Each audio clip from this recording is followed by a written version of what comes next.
Hello, everyone. This is Joanna Daninas. Thanks for watching. I am back from a break. About a week ago, I returned from an almost 3-week trip to Italy with my immediate family. We took a tour of southern Italy and reunited with extended family. It was a beautiful trip, which left me in between worlds. I love Italy, and it will always have my heart and soul. Yet I can't turn my back on the USA. Taking this trip to Italy allowed me to reconnect with my roots and reminded me what I stand for and why. The topic for today's podcast is called In the Name of Peace. I would like to share my view of peace as a representative of a country and as an individual member of a family and an individual in society. I don't watch the news, therefore, I have an unbiased view of what's occurring globally. While walking in the streets of Italy, there was staunch support for the Palestinians against what people fear to be a form of genocide.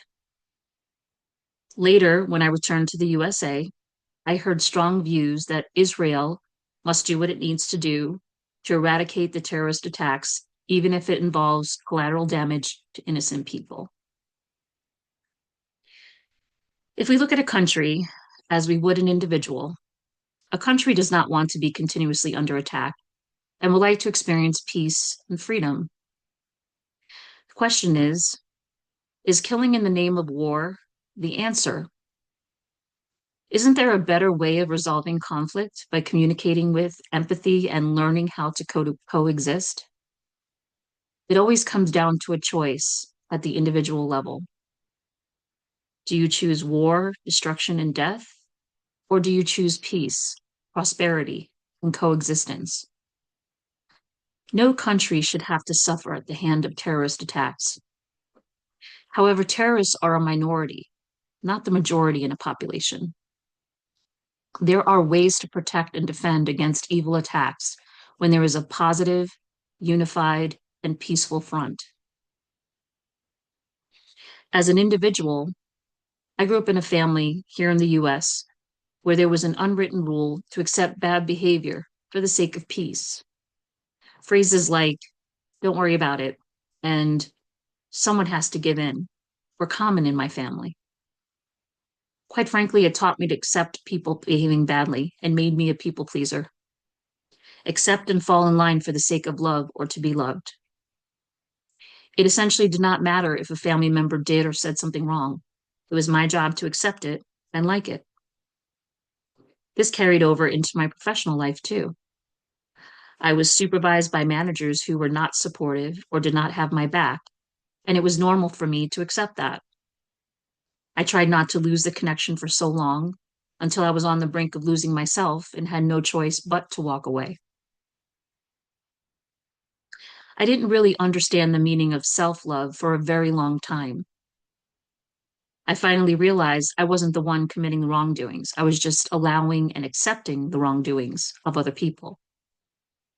It was only in recent years that I came to understand the concept of boundaries. It's probably one of the most important lessons I had to learn. History repeated itself, same scenario, different people, until I finally learned the lesson that self-love should be a priority and who I allowed to be in my circle was up to me. As a country, we must uphold borders, and as an individual, keep healthy boundaries for protection. We should only allow access to those who are peaceful and deserving. We should not allow bad behavior by forming a unified, peaceful front. We are individuals first, whom together make up a country. We must behave as civil and peaceful individuals in order to have and promote civility and peace within a country. War, destruction, and death are never the answer. United we stand, divided we fall. In the absence of control, love conquers all. There is no place for the divisive nature of politics and religion. We are one human race made up of different individuals who feel, hurt, and bleed the same. No one wants death and destruction for themselves, and in turn, we should not want that for another. We must uphold natural law, also known as the golden rule, for every decision or choice we make. No one is perfect. All we can do is try to be better than we were the day before. We must incorporate the golden rule for every decision we make. We must think for others, not just ourselves, when making decisions and considering the impact or outcome of our choices. We must see beyond the humanity of people, see their troubled souls, wounds they are unable to break free from, and in turn, give them grace or set boundaries when necessary. We should not allow or tolerate bad actions without consequence. Some individuals may be unable or unwilling to help themselves due to shame, ego, or mental limitations. These are the people society refers to as narcissists, sociopaths, and psychopaths. I want to believe that everyone can be helped, but I have to say, this small percentage of people will likely never look for or receive help.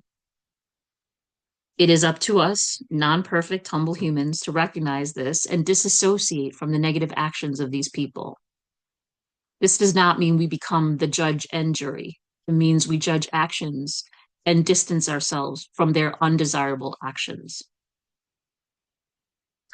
If you are a proponent of peace and would like to join me on this quest for a united, peaceful front, please go to www.reache.group, Group. There you can join the Facebook group or watch other videos like this on YouTube. Please fill out the pop-up contact form so we can stay connected. I promise I will not sell your information. Please like and share this video. Thanks again for watching.